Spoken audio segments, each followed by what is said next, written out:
Fanthorpe died aged 79 in 2009, so she's a contemporary poet, really, and one who started writing late in life. She didn't produce her first collection until she was 50.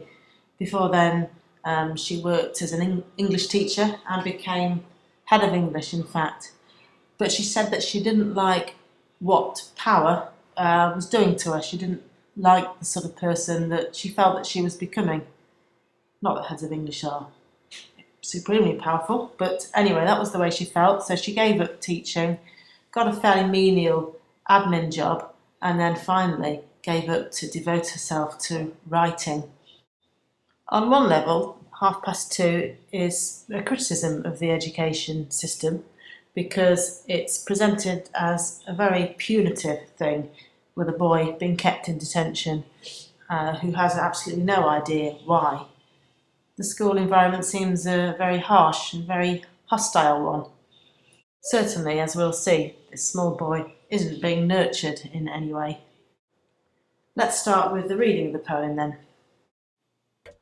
Once upon a school time, he did something very wrong. I forget what it was.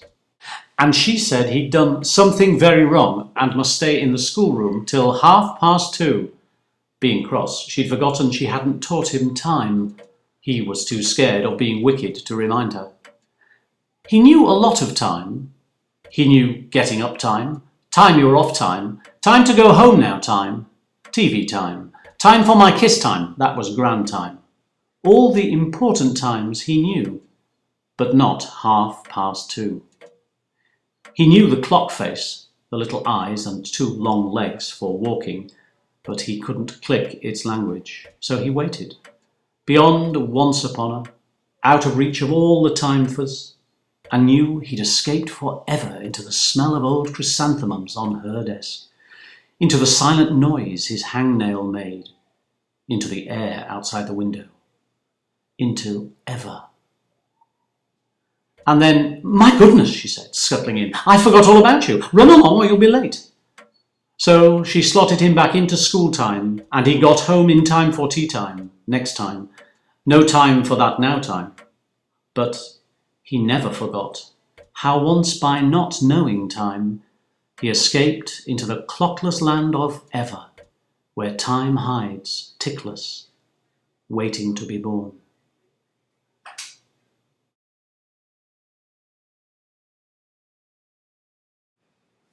This is a narrative poem written in free verse.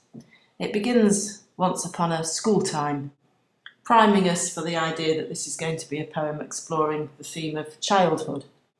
Fairy tales begin in this way, don't they? So is this a poem that's going to celebrate perhaps the fertile imagination of the child and the importance of the imaginary world? But it's not just once upon a time, is it? It's once upon a school time. That compound word that Fanthorpe's invented there immediately introduces the idea that this poem is going to explore the relationship between the world of the imagination and the world of school. She uses simple language throughout the poem, and all the sentence structures are either simple or compound. Although we're not hearing the small boy's voice in the poem, it's not a first-person poem, the narrator is trying to create a sense of how the boy would think and how he would express ideas, and the simplicity of the sentence structure is therefore entirely appropriate. The way the boy uses terms like getting up time, all as one word, shows as well his lack of understanding of the conventions of the way English is presented, the way words are separated from each other. Fanthorpe's use of free verse also enables her to present the poem itself in an unconventional way, reflecting the fact that her subject, the boy, is still learning the rules. So ideas in the poem are expressed freely, and the enjambment adds to that. Even between stanzas, we have phrases oddly broken up. So this is an unconventional poem, and all the more brilliant for it.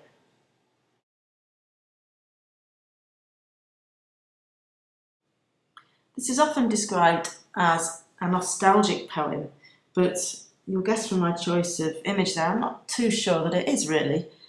When we're nostalgic, we are looking back on the past in a sentimental way, and I think the narrator in this poem is actually very critical of his school days experience. We get a strong sense of the harsh, punitive regime, which is beyond the boy's comprehension. He simply doesn't understand what's happening to him. What he does have, though, is a powerful imagination, and in that sense, perhaps this is a nostalgic poem, with the narrator looking back to a time when he was able to escape the world, escape deadlines, escape time itself, into a clockless land.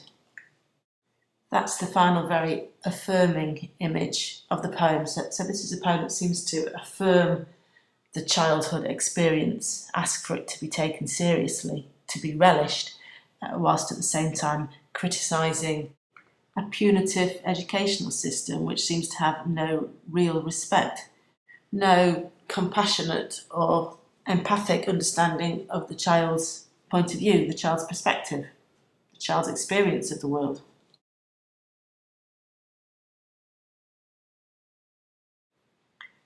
So I've already said that the opening line juxtaposes world of fairy tales and imagination with world of school, and that juxtaposition we immediately see is quite an uncomfortable one.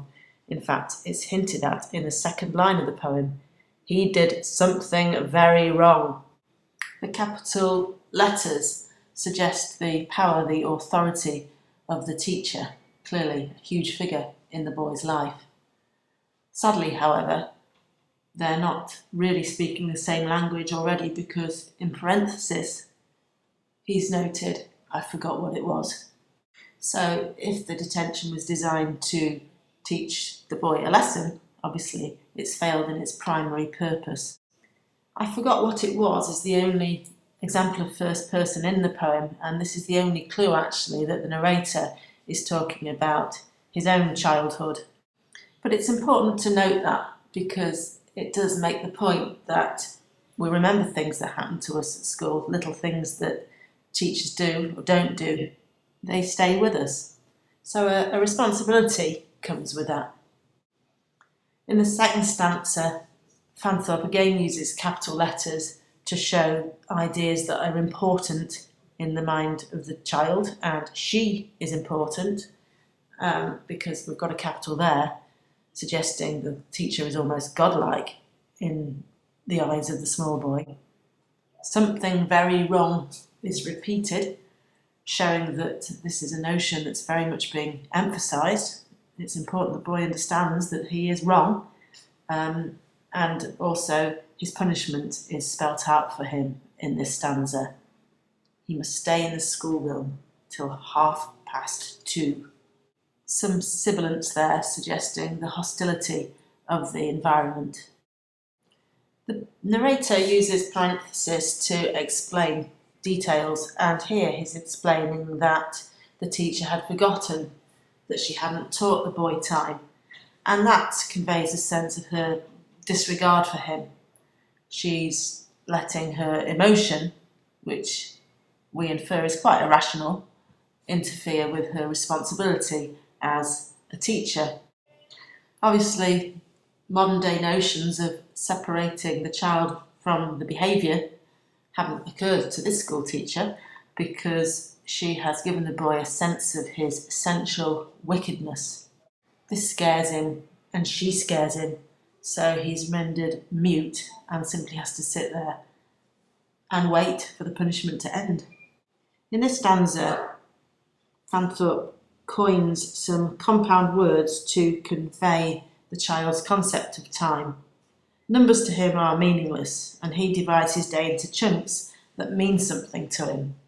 Get up time, time you're off time, and so on. Interestingly, these do evoke his powerlessness. He's controlled by others who dictate when and what he does, by and large. But of course, that does make a child feel safe, and tremendous warmth is suggested in the time for my kiss time from Grandma, And of course, the secure, loving environment of home, which this language conveys to us, contrasts very sharply with the insecure, hostile schoolroom that he's in. So 2:30 means nothing to him. He and the teacher do not speak the same language because she has no real understanding of his world or interest in it. When he looks at a clock, he sees it as a living thing. Here it's personified as something with a real face and eyes and two legs walking around it. They're obviously the hands of the clock. But he doesn't understand it. He couldn't click its language.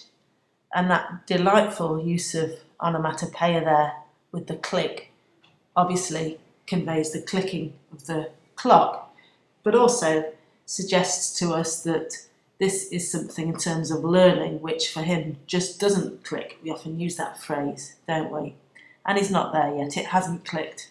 So he's quite bewildered by this instruction from the teacher. So he responds by escaping into his own rich, imaginative world. We get a reference again to his subjective view of time in the first line of these stanzas. So he waited beyond once upon a, out of reach of all the time fuzz. So even his own subjective view of time, he's able to move beyond into a world where time literally stops, has no meaning, no impact on him. He's now literally living in the moment. That's a phrase that we use, isn't it, when we're referring to sort of escaping time, not being conscious of its passage. And the language of the poem at this point becomes quite triumphant. The teacher might be able to confine the boy in the schoolroom, but she cannot confine his mind, and he has escaped.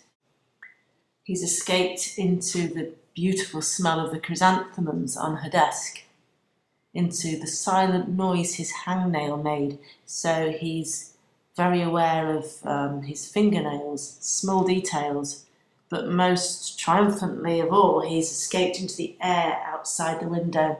So that's a wonderful image of freedom and life without constraint. So he's into forever. Perhaps referencing there Peter Pan, Never Never Land, a place where time doesn't have any meaning, any hold over him. The use of sensory details, touch, smell, suggests that he's simply immersed in the moment, living through his senses, tuned into the world around him. Notice the way the lines become longer here, expanding just as his imagination and his world expands. But now that world of beauty and freedom that he discovered through his senses is interrupted with the sudden arrival of the school teacher. "My goodness," she said, scuttling in, "I forgot all about you. Run along or you'll be late."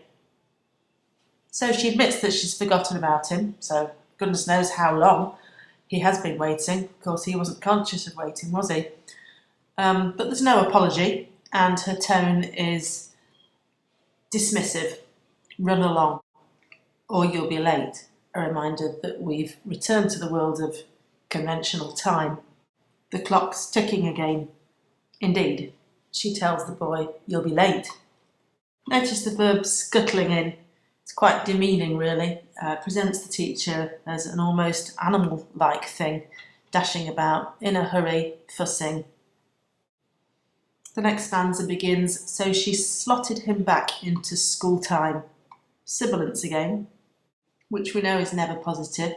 The verb slotted as well has a dehumanising quality, as if this child is just part of a larger construction. But at least he's free now, free to go home to the world of time that he does understand. Tea time, next time, no time for that now time. Those are all commands, aren't they, those conceptions of time? And I think that Fanthorpe is here evoking empathy for the boy again. We're reminded that children do have to live according to adult rules, and therefore our rules need to be fair. The school rules, at least as the boy received them that day, were both unfair and very confusing for him. But in the closing stanza of the poem, we find that being mistreated by the teacher that day did make a lasting impression on the child. And as an adult, the narrator says that he never forgot how once, by not knowing time, he escaped into the clockless land of ever, where time hides tickless, waiting to be born. So taking that aligned to time, not knowing time, he's referring to the title of the poem, 2:30. And because the boy didn't know when 2:30 was, then all he could do was escape into the clockless land, this place beyond time where we just exist and where we can appreciate the beauty of the world, the smell of flowers, where we can be perfectly immersed in a moment with no regard or thought for before or after. It's just now. That clockless, tickless world, the one in which time hasn't yet been born, is obviously a special place, and perhaps one that the narrator yearns to return to.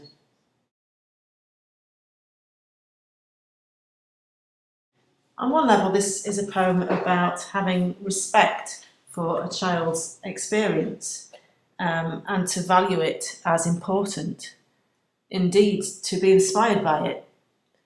The idea of mindfulness is quite trendy at the moment. Some schools are even teaching it, but mindfulness means basically living in the moment, dealing with stress or reducing stress by not thinking about consequences, not thinking about the past, the future, just simply experiencing the world at that moment through the senses. And that's precisely what the child does, quite instinctively, quite intuitively in this poem. He escapes from a horrible situation by simply absorbing through his senses the world around him, and thereby finding beauty even in an apparently hostile place. The poem's also a criticism of the education system as it was then, perhaps as it still is. This is a teacher who has no regard or respect for the young boy and who misuses her power. Her treatment of the boy is high-handed and dismissive, and the lesson he learned from that day has absolutely nothing to do with anything that she taught him.